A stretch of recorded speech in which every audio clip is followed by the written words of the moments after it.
శ్రీకాకుళం జిల్లా మెలయపుట్టి గ్రామంలో ఉన్న శ్రీ రాధా గోవిందస్వామి దేవాలయం ఒక అద్భుతమైన శిల్ప సంపద గల దేవాలయం. ఈ ఆలయాన్ని 1810లో పర్లాకిమిడి ఎస్టేట్కి చెందిన శ్రీ వీర వీరేంద్ర ప్రతాప్ రుద్ర గజపతి భార్య మహారాణి విష్ణుప్రియ గారు నిర్మించారు. మహేంద్ర తనయ నది ఒడ్డున ఉన్న ఈ దేవాలయం నిర్మాణానికి అప్పట్లో 2 లక్షల రూపాయల వ్యయం జరిగింది. అది ఆమె స్వంత స్త్రీధనంతో దాదాపు 10 సంవత్సరాల సమయాన్ని తీసుకొని నిర్మించిన ఈ ఆలయం మహారాణి యొక్క ఆశయాలను ప్రతిబింబించే విధంగా ఎంతో శ్రమతో శ్రద్ధతో రూపొందించబడింది. అటువంటి ఆలయం గురించి ఈ వీడియో ద్వారా తెలుసుకుందాం.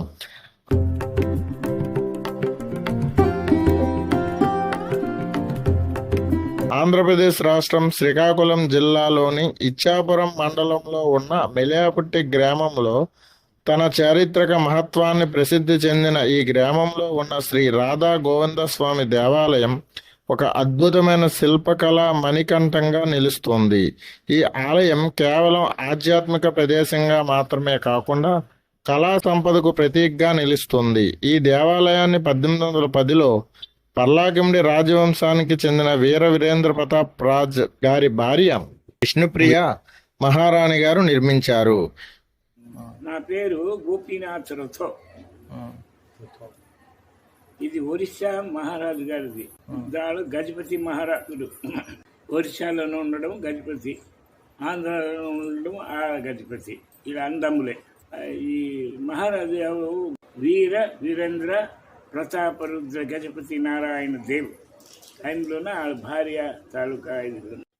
సెకండ్ గౌరీ చంద్ర గజపతి, మూడోది కృష్ణచంద్ర గజపతి, నాలుగోది రామచంద్ర గజపతి, ఐదోది దివ్యసింహ గజపతి. వాళ్ళు అందరూ పోయినారు. ఇప్పటికి ఈ గోపినాథ్ గజపతి కుమార్తె ఉంది, అది కోటలో ఉన్నది దర్శనం. వాళ్ళు అలాగా ఇచ్చేసి ఇంతవరకు ఇచ్చేసారు. ఇది 10 ఎకరాలు ల్యాండ్స్.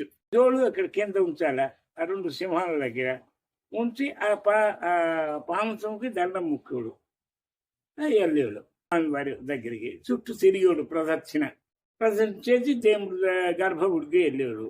ఇది ఏమిటి పాదము? అది ఈ ఫస్ట్ పాంసము 2 పాదాలు మనకి ఎలాగో దేవుడికి, హృదయం మనకి ఎలాగో హృదయం ఉందో స్వామివారి దేవుడు అని పెట్టి ఉన్నారు, అది హృదయం. శిరస్సు అలాగా శిరస్సు జెండా ఉన్నది, అది శిరస్సు.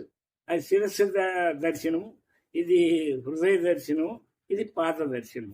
డోలో పౌర్ణమి అంటే మార్చి నెలలోన హోలీ పండగ, అది పెద్ద పండగ. కృష్ణాష్టమి, రాధాష్టమి, కృష్ణాష్టమి పెద్ద ఇది, రాధాష్టమి.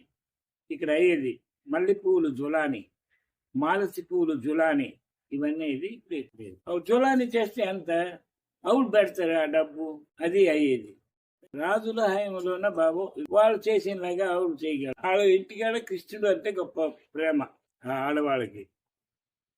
కృష్ణ అయితే వాళ్ళ కళ్ళలోన వచ్చినలాగా, తీరంలోన అటు కృష్ణుడు ఉండి ఇటు పిలిచినలాగా ఇలాగా ఉండేది. ఎక్కడికైతే బాగుంటది. ఇది మహేంద్రతనయ నది. మహేంద్రతనయ నది ముఖ్యమైన నది. అది ఆ నది అవతల పక్క నుండి ఇవతల పక్క వాళ్ళు దేవుడు చూసినలాగా గనుక ఇది కట్టారు. పర్లాకిమిడి అది ఇది ఇక్కడ కట్టారు. అక్కడ ఈ నది వెళ్తుంది పాసపట్నం వరకు, కానీ అక్కడ అయితే ఈ లెవెల్లోనే కట్టారు. వారికి భక్తి భావనకు కళల పట్ల ఉన్న అభిమానానికి నిదర్శనంగా చెప్పుకోవచ్చు. ఆలయ నిర్మాణ శైలి కళింగ శిల్పకళ, దక్షిణ భారతీయ శిల్పకళ నైపుణ్యం స్పష్టంగా కనిపిస్తాయి. దేవాలయంలో ప్రధానంగా రాధాకృష్ణుల రూపమైన రాధా గోవిందస్వామి విగ్రహాలు ప్రతిష్ఠించబడ్డాయి. వీటి చుట్టూ ఉన్న శిల్పాలు, గోపురాలపై చెక్కిన శృంగార రసభరితమైన కథాంశాలు ఆలయాన్ని ప్రత్యేకత కలిగించినవి. గర్భగుడి దగ్గర నుండి ద్వారాల వరకు ప్రతి కోణంలో శిల్పకళ కళాత్మకత కనిపిస్తుంది. ఈ దేవాలయం పూరి, కోణార్క్ ఆలయాల సమకాలీన నిర్మాణమనగా భావించవచ్చు. ఇది ఒడిస్సా శిల్పకళ శైలిలో నిర్మించబడిందే కావడం విశేషం. ఆలయ గోడలపై చెక్కిన శిల్పాలు 4 వేదాల పరమార్థాన్ని చక్కగా ప్రతిబింబిస్తాయి. గోపురం పైభాగాన ఉన్న 108 తామర పువ్వులు అలంకరించడం, ప్రతి తామర పువ్వు ప్రత్యేక ఆకృతి కలిగి ఉండడం ఈ ఆలయ శిల్పకళ విలువకు చాటుతుంది. అటువంటి శిల్పాలు చూసే వారికి విశిష్ట అనుభూతిని కూడా కలిగిస్తుంది. ప్రతి సంవత్సరం మార్చి నెలలో నిర్వహించే డోలోత్సవం ఈ ఆలయ ప్రత్యేక ఆకర్షణ. దాదాపుగా 7 నుంచి 9 రోజుల పాటు జరిగే ఈ పండుగలో గ్రామం వీధుల్లో ఊరేగింపులు, కామదహన కార్యక్రమాలు, భజనలు జరుగుతాయి. ఈ పండుగ సందర్భంగా వేలాది మంది భక్తులు స్వామివారిని దర్శించుకొని తమ కోరికలను మొక్కుతారు. ప్రస్తుతం ఆలయ నిర్వహణ బాధ్యతలు వంశపారంపర్య ధర్మకర్త అయిన శ్రీ జిఎన్ గజపతి గారి కూతురు కళ్యాణీదేవి గారి చేతుల్లో ఉన్నాయి. ఆమె పూజా సామాగ్రిని, పండుగ ఖర్చులు, దేవుని యొక్క సేవలు వంటి అంశాలను పర్యవేక్షిస్తూ ఉన్నారు. ఈ ఆలయం కేవలం ఆధ్యాత్మిక కేంద్రం మాత్రమే కాక దక్షిణ భారతదేశ శిల్పకళ జీవంగా నిలిచే కళాఖండంగా నిలుస్తోంది. మనం ఇటువంటి దేవాలయాల విశిష్టతను గుర్తించి వాటి సంరక్షణకు కృషి చేయాలి.